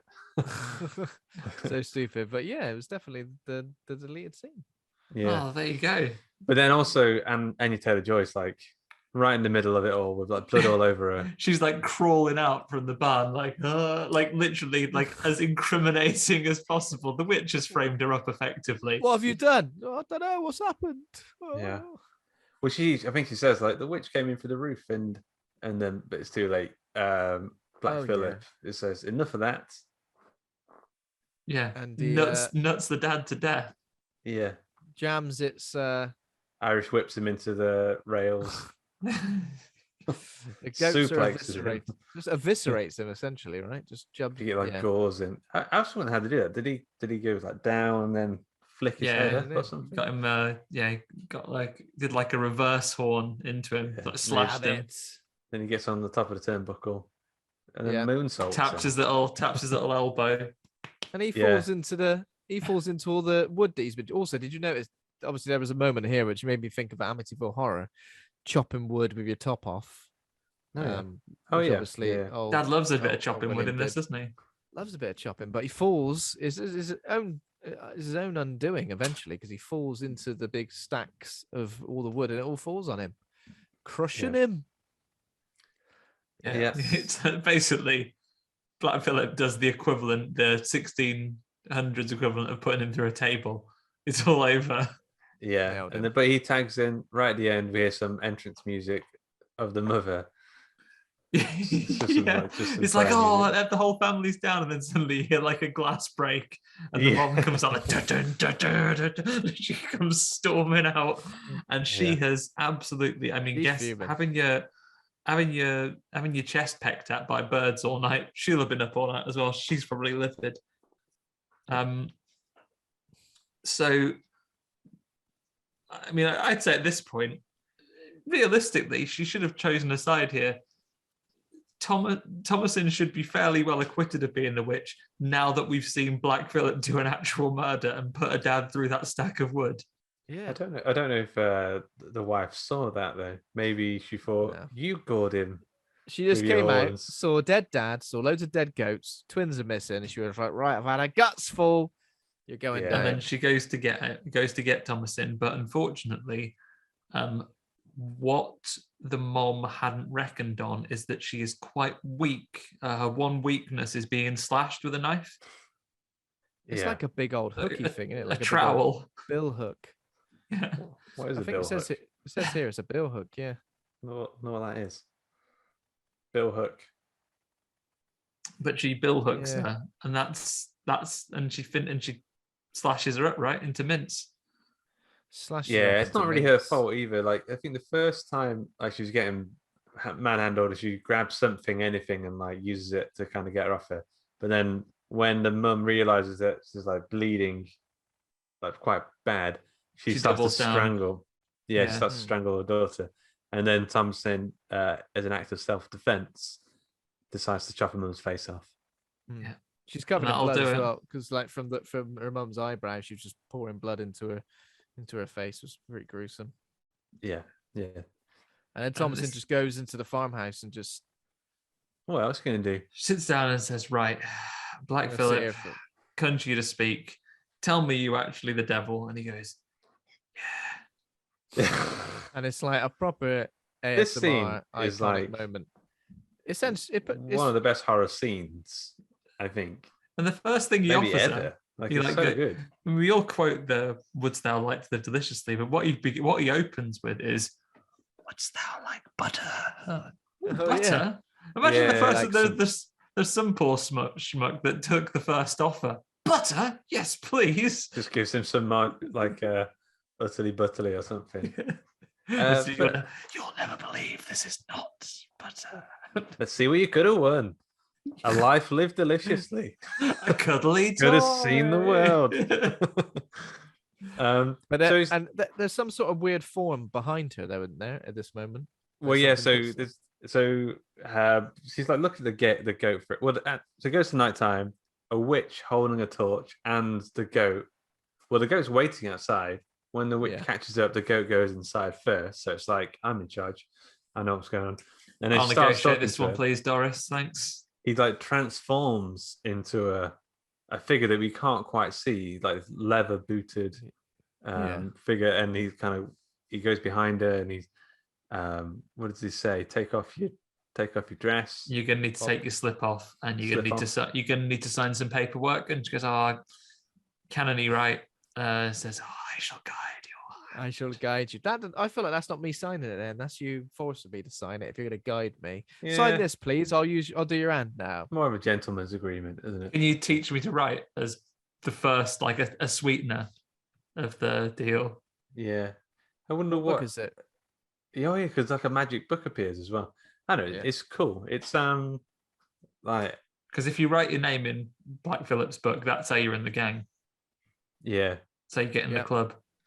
You're immediately in the gang, and guess what? Wouldst thou like a lot of chocolate on your biscuit? Wow. I would in that case sign this, John. I feel like a lot of films would have gone, what we'll do is we'll just have her talking to the goat, and then we'll hear the whispering sound, and then we'll cut away. We'll leave it kind of all her imagination. But having these extra bits with Black Phillip kind of transforming into a weird figure, and then having Thomasin go into the woods, I just think it kind of transcends the entire film. She goes into the woods. Black Phillip follows after her.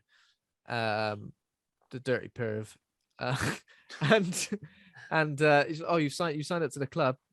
Funny thing is, we're having a meeting right now. There's a mixer this evening. There's a mixer, Carolina wine mixer in the woods. What did you say? Got your stamp on her hand to get into the got your stamp, and here's your drinks tokens. Yeah, cherry aid all round. Yeah. That's the deliciousness he was speaking of. So she nips into the woods and sees the witches having a right old rave up there. You know what though? If I was like, if I just signed up to it and I'm like, okay, it's a big deal, and you go into the woods, you see some witches, like some naked ladies, just kind of windmilling, headbanging to. So there's no, I'd be like, is there a cool down period on this or something? But then they start to hover. Yeah. So okay. They hover, like we've mentioned Charlie and the Chocolate Factory more than once. It's that stuff you could drink and you have to burp to get back down. They've had fizzy lifting drinks. You have to burp in this as well, but you don't hear it. Burp to get back down. Yeah, they all float up. They all basically go zero gravity on our asses. And they've all got like sticks, haven't they? So are we supposed to think that they're sort of like broomy? I think so. Broomy things. Yeah. Yeah. And then they've pasted those up earlier and they're flying about with them. They've had 2 twins worth of paste to put on them now. Yeah, but Thomasin manages to sort of float up without even having a stick or being pasted. The only thing is, like, you get up there, I think there's a certain point where you think, wait, how do we get down? How do we get down? Yeah. Or does she not? Does she just keep floating up? Would Down like to see the world from really far away? Yeah. Just in space, looking back at the planet. Yeah, unless she works out to burp like Ben says to get down, then yeah. You're going to hit that. There was no ceiling fan to bump into, so... Like a daddy long legs floating around the world, bumping into stuff. And that's it. And the crescendo of the witchy ticklish noise really gets going now, doesn't it? To its highest They're point. really ticklish now. It's almost unbearable. Stop it! Stop! It's really ticklish. Maybe that's that's the plan. They have to get rid of anyone that can't fit into that harmony. She's like, what key? Thomasin, what key do you reckon her voice is? I reckon she's a treble 8. Oh, really? Should be well into just it. what I need. Just what we need for the choir. What about these 2 twins? They seem to enjoy singing. Nah, not their singing. If we see that there are more than one witch, so perhaps there could have been more than one witch throughout the film. Yeah, it's got a few of them in there. It's like a little gang. It's like a little gang, like a blazing squad of witches. It's loads of them. So solid crew. Meeting at the crossroads. That's where they go. So solid coven. So solid coven. Is there going to be a bit of jealousy there though, because Thomasin is actually a young woman, whereas the others can only pretend and actually all are really old. Yeah. Yeah, I don't know. Maybe Who knows? Who knows? So that's how it ends. And then at the end, there's a little bit that says this film is based on real folklore and diary entries and stuff taken from that period. So it's all real. It's all 100% real. So it's all real. Baby paste for dinner. Yeah. I've got some name game for you, but I'll be honest, didn't have much time, and it's quite difficult. There was one very obvious one that I didn't want to do. I've got a couple. Well, I can sub you if you need any. Well, the first one I've got, the first and only one I've got, it's about a film that goes, and the man in the back said, "Everyone attack," and it turned into a ballroom. Blitz. And the girl in the corner said, "Boy, I want to warn you, it'll turn into a ballroom." Blitz. Ballroom witch. Ballroom. Yeah, the ballroom blitz. Ballroom Blitz. I haven't heard that song for years. I might play that before bed. I've got some for you off the top of the dome if you want then, Luke. Yeah, let's do it.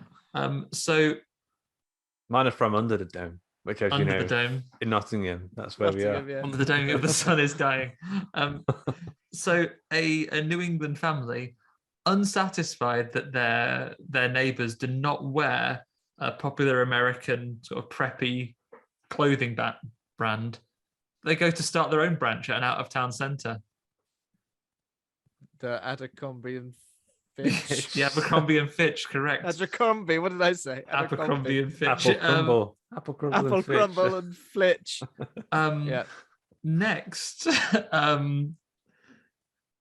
having not satisfied with the local football league in the town, a New England family go out with their Langolier children into a forest clearing and use their powers to clear a square of ground, which they build in the hope of hosting their own football games.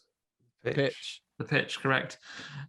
Next, having sold his wife's silver cup, a man called William is grassed up by his daughter, so plots terrible revenge against her. The snitch. The snitch, correct. The next one, beloved / disgraced actor, depending on your perspective, goes about in New England in the past trying to set up someone who's unlucky in love with a new partner. The hitch, correct. And finally, a young girl in New England develops a terrible nervous tic after being terrorized by a goat.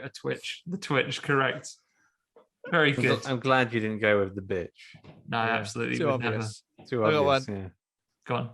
I got one. Okay, so New England family leave that town, go make a farm. But the dad has got like really poor taste, and everything he makes in this farm is like all garish and kind of doesn't really like match. And it's like, it's not even in an ironic or knowing way. It's just looks shit.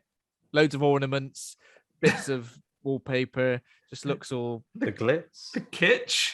The kitsch. Correct. The glitz and the kitsch. That should be a TV show of some kind. I got one more. Oh, geez, one of the dogs is rolling around on the floor now. It's like he's been possessed. I get one more for you. So, a New England family move to a new settlement. However, they have 2 options, and they just can't decide between the 2. 2 options. So they need to decide. Switch. Not quite. Between the 2 options, they need to decide the sitch, or the situation? What's the sitch? Oh, it's actually which, but spelt differently. Ah. I've homophoned you. Nailed it. Oh man, you Oh, absolute I got homophoned. homophonia. You're so homophonic. That was good. That was good. We need to rate the film.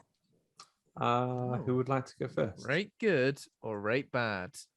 How many Black Phillips out of 10? I'm going to give it 9 Black Phillips out of 10, which is Oh. A- for me. Minus. Very good. I mean, I think it's kind of pretty much a perfect movie, isn't it? I mean, it does exactly what it sets out to do. It's horrible in the best way, in the sense that it's genuinely horrifying. And it's got an absolutely killer ending. Yeah. It's an amazing ending. Great soundtrack too, as well. We make fun of the choir of ticklish ladies, but they do put on some banging music. Yeah. I feel like we've made fun of this one Choir. a lot, but actually that doesn't belie that shouldn't undercut my enjoyment of the film. Just in a silly mood today. No, I'll rate good now. I think A- is fair. I think, as I said, I've seen it like 4 or 5 times now. Every time I've enjoyed it. Every time I've kind of like seen something new as well, or like not been quite sure on something, and maybe had it cleared up for me the next time I've seen it. So I like it when films do that. It's always fun when films do that. Yeah, it's just like one of the it's a perfect sort of small, when you think about it, it's quite a small scale folk horror movie as well, and I think it kind of is one of the best modern folk horror movies definitely out there, and it's just got that sense of that creep and dread. It's just so unnerving all the way through and genuinely scary. So yeah, A-, I think. There you go. Let's do it. There you go, indeed. I'm gonna go. It's tough. I'm tempted to go A- as well. I'm gonna go, having talked through it. I think I came into the episode thinking I was gonna go B+ because I enjoyed the movie, but wasn't sure how often I would watch it for pleasure, because it's an intense watch, right? It's not a stick this on in the background and have some horror in my day. It's one that takes its toll on you and is quite a challenging watch on occasion. One, because it requires attention, there's a lot of detail, and then it's quite a harrowing set of affairs as well. But having talked through it, and I think heard some other takes, and then having had a few days to process some of it a little bit as well, I think I'm going to come and join you guys on an A-. Incredibly well made. Really commits to the theme. There's nothing really that breaks you out of those things.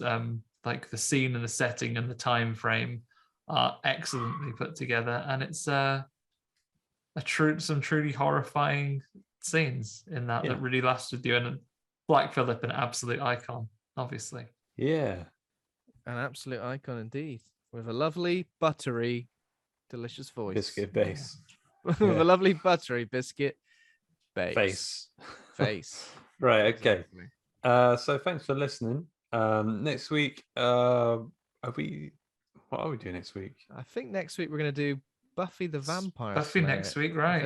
If everyone's up for that, because we just obviously discussed the 25th anniversary of the TV show, but we're going to do the movie, a movie that I think some people aren't even aware exists. Not us, of course, as seasoned professionals and horror fans, but so the movie from 1992 we're going to discuss, and also the lineup for April will be confirming in the next few days, I guess. Yeah. Cool. Yes. If you enjoyed today's episode, you can become a patron over at patreon.com/horror hangout. You get some bonus content and some free bits and pieces over there. Thanks to our current patrons: Lane Spencer, John Crinnan, Ben Scaife, Stephen Christopher, Toby Miller, Laura Kendrick, Scott Rigby, Julia Bilgren, Ollie Child, Leslie Carlo, and Pazuzu. Maybe I can't read that out every single time, but it's getting longer and longer. I don't know. That's good then. That's good. Yeah. Thanks, everyone. Thanks, guys. Please be one of the cool guys over at patreon.com/horror hangout. Thanks to Kovacs Camera for theme music. Thanks to Acast for hosting the show. Thanks to the listeners. Please rate and review, subscribe. And thanks to my co-hosts Ben and Andy for being right horror dudes. Thank you very much, Luke. Guys. Thank you very much, Andy. Thanks. A pleasure as always. Thanks for joining us, Black Phillip. Yeah, thanks for having me, guys. See you next week. Yeah, all right. I'm off to stroll naked into the woods. Maybe float. Yeah, maybe Ben, float will you back. just take your slip off, please? I will, and I'm writing this book. All right. If you don't know how to write, I will guide your hand. I will. I bet you will. Yeah. All right. Cheers, everybody. Nice one. Cheers, Philip. Bye. Bye. See you later. Bye.